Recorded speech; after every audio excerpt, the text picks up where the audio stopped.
What's the meaning of Big Brother?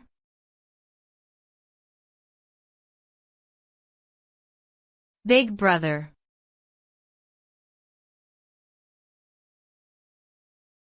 Big Brother.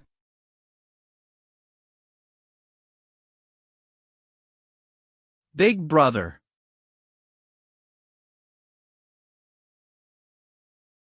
Big Brother.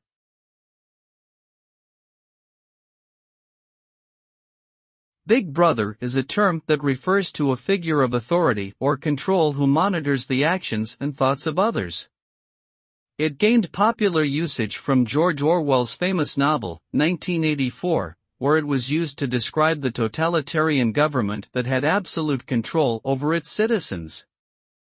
In modern times, the term Big Brother has been adopted to describe entities such as governments, corporations, or even individuals who have significant power or influence over others.